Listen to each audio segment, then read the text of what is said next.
Hello friends, स्वागत है आप सभी का मेरे इस चैनल पे। तो फ्रेंड्स, आज की इस वीडियो में ना हम सीखेंगे इस तरह की बॉर्डर वाली ब्लाउज़ की कटिंग। और फ्रेंड्स, ये 36 साइज का है और यहाँ पे देखिए हमने ये ब्लाउज़ का पीस ले रखा है। इसमें कुछ इस तरह से बॉर्डर बना हुआ है। फ्रेंड्स, इस ब्लाउज़ को कटिंग करने में ना बहुत लोगों को प्रॉब्लम होती है फ्रेंड्स की हमारा लंबाई कम हो जाता है ब्लाउज़ के, या फिर स्लीव्स छोटी पड़ जाती है, या फिर बहुत सारी दिक्कत लोगों को आती है। तो आप लोग इस वीडियो को एंड तक देखिएगा, इसमें आपके सभी सवालों के जवाब मिल जाएंगे फ्रेंड्स। तो सबसे पहले ना देखिए, हम अपने पीस को डबल फोल्ड में फोल्ड कर लेंगे। ये हमारा 36 साइज का ब्लाउज है फ्रेंड्स। इसी मेथड को यूज करके आप किसी भी साइज का ब्लाउज यहाँ पे कट कर सकते हैं। तो देखिए, सबसे पहले ना हम अपने चेस्ट के अकॉर्डिंग यहाँ पे अपने कपड़े को हम डबल फोल्ड में फोल्ड कर लेंगे। यानी कि हमारा चेस्ट 36 इंच का है, तो उसका हम चौथा भाग करेंगे 9 इंच। उसमें हम 1.5 से 2 इंच हम एक्स्ट्रा सिलाई मार्जिन का रखेंगे, तो हम यहाँ से 2 इंच रखे हैं फ्रेंड्स। तो टोटल यहाँ पे कपड़े को हम 11 इंच पे अपने कपड़े को हम फोल्ड कर लेंगे। आपका चेस्ट साइज अधिक है तो आप यहाँ पे अधिक फोल्ड करिएगा। तो इस तरह से ना डबल फोल्ड करने के बाद हम सबसे पहले अपने लंबाई का निशान लगाएंगे। तो लंबाई का निशान लगाने से पहले फ्रेंड्स, जो भी हमारे नीचे किनारी है ना, उसको हम छोड़ते हुए निशान लगाएंगे। देखिए, इतना सा हमें ना नीचे से छोड़ देना है, क्योंकि हमारा फोल्ड में चला जाएगा। अब जो भी हमारा कंप्लीट ब्लाउज़ का लंबाई है ना, उसमें हम 1/2 इंच एक्स्ट्रा लेंगे। तो देखिए, यहाँ पे हमारा ब्लाउज़ का लंबाई भी परफेक्ट है, यानी कि 15 इंच है, तो हम यहाँ से 15.5 इंच पे निशान लगा लिए हैं। और इसी निशान से ना हम अपने आर्म होल का निशान लगाएंगे, जो कि हमने 6 इंच पे रखा है। अब इस तरह से ना दोनों लाइनों को हम सीधा कर लेंगे। इसके बाद ना हम यहाँ से अपने शोल्डर का निशान लगा लेंगे। तो देखिए, शोल्डर मैं ऐसे रख रही हूँ 5.25 इंच, क्योंकि ये फ्रेंड्स डीप नेक पे है, तो हम यहाँ से 5.25 इंच इसका शोल्डर रखेंगे। और इस लाइन को देखिए हम इस तरह से ना मिलाकर सीधा कर लेंगे। अब लेंगे हम चेस्ट का चौथा भाग। तो देखिए, 36 इंच का ब्लाउज है ना, तो उसका चौथा भाग हमको यहाँ पे लेना है 9 इंच, और 2 इंच हम यहाँ पे सिलाई मार्जिन का रखेंगे। बिल्कुल इसी तरह हमें कमर का चौथा भाग लेना है 7.5 इंच। उसमें हम 1 इंच एक्स्ट्रा लेंगे पीछे प्लेट के लिए, और 2 इंच हम एक्स्ट्रा लेंगे सिलाई मार्जिन का। और इस तरह से ना इन दोनों लाइनों को हमें आपस में मिलाकर सीधा कर लेना है। अब हम यहाँ से ना आर्म होल की गुलाई ले लेंगे। तो यहाँ से देखिए, हम 1.25 इंच पे निशान लगाएंगे। तो 1 इंच और 2 सूता पर हम यहाँ पे निशान लगाएंगे, और इस तरह से हम देखिए कॉर्नर से ना एक लाइन बना लेंगे, और यहीं से हम अपना आर्म होल का गुलाई देंगे। तो इस तरह से क्या होता है फ्रेंड्स ना, एकदम जो आपका आर्म होल का जो गुलाई है ना, वो बिल्कुल परफेक्ट इस तरह से लगेगा। तो आप लोग इस मेथड को यूज़ ज़रूर करिएगा। अब ना हम यहाँ से अपने गले की चौड़ाई लेंगे। तो गले की चौड़ाई मैं यहाँ से 2.25 इंच रख रही हूँ, और लंबाई मेरा यहाँ पे पीछे का गला है फ्रेंड्स 9.5 इंच। तो मैं यहाँ पे 9.5 इंच पे एक निशान लगा लूँगी। बनने के बाद ये हमारा 9 इंच आएगा। अब नीचे से जो हम अपने गले का चौड़ाई लेंगे ना, वो हम यहाँ से ले रहे हैं 2.5 इंच, यानी कि 2 पॉइंट हम अधिक ले रहे हैं। ऊपर हमने 2.25 लिया था और नीचे हम 2.5 लेंगे। इस तरह से हम एक बॉक्स बना लेंगे, और इसमें हम नॉर्मल यू शेप दे देंगे इस तरह से।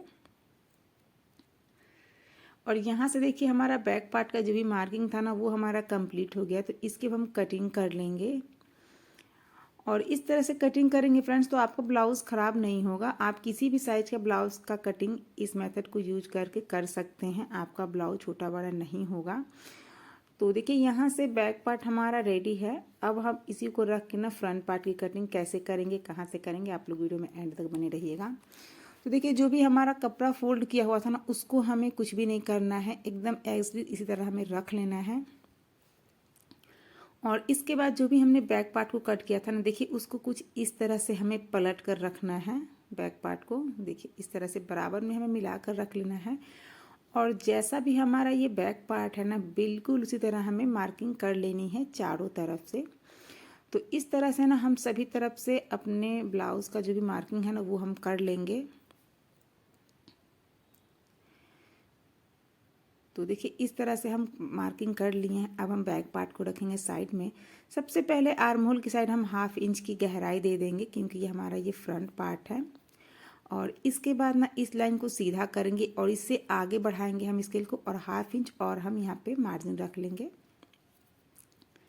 इसके बाद हम आगे का जो गला है ना, वो उसकी गहराई ले लेंगे। तो देखिए, 6.25 इंच पे हमारा ये गला है, तो हम यहाँ से 6.25 इंच पे निशान लगा लेंगे। और इस तरह से स्केल की मदद से हम इसको सीधा कर लेंगे और इसमें हम राउंड शेप इस तरह से दे देंगे। अब इसके बाद हम देखिए बेल्ट का निशान लगाएंगे। तो देखिए यहाँ से आपका जितना भी बेल्ट होगा ना आप उतना ले लीजिएगा। यहाँ पे मेरा 2.5 इंच है, या फिर आप ऊपर से भी शोल्डर से भी नाप सकते हैं। तो जितना भी आपका तैयार बेल्ट रहेगा उसमें आपको 1 इंच एक्स्ट्रा लेके यहाँ पे ऊपर से निशान लगाना होगा। और इस तरह से देखिए हम निशान यहाँ से लगा दिए हैं। टोटल 13 इंच पे हमारा है। और यहाँ से देखिए हम 1.25 इंच पे हम ऊपर से एक और निशान लगाएंगे और यहाँ से हम लेंगे 4.25 इंच पे। और इन दोनों निशानों को ना इस तरह से हम मिलाते हुए बेल्ट का शेप दे देंगे। यहाँ से देखिए फ्रेंड्स 2 पॉइंट नीचे हम देखिए इस तरह से ले जाते हुए इसको टच करते हुए यहाँ पे मिलाएंगे। और इस तरह से जो भी आपका बेल्ट का जो फिटिंग है ना फ्रेंड्स बहुत ही अच्छी आएगी। तो आप लोग इस मेथड को यूज करिएगा।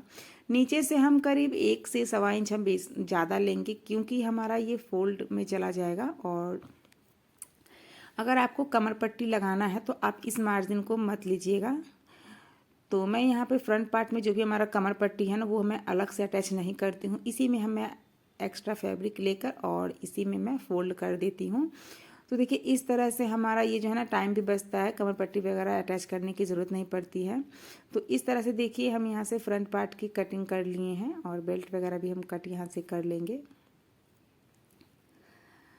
तो देखिए यहाँ से हमारा फ्रंट पार्ट का कटिंग कंप्लीट हो गया है। तो अब जो भी हमारा बचा हुआ फैब्रिक है ना उसमें हम स्लीव्स की कटिंग करेंगे।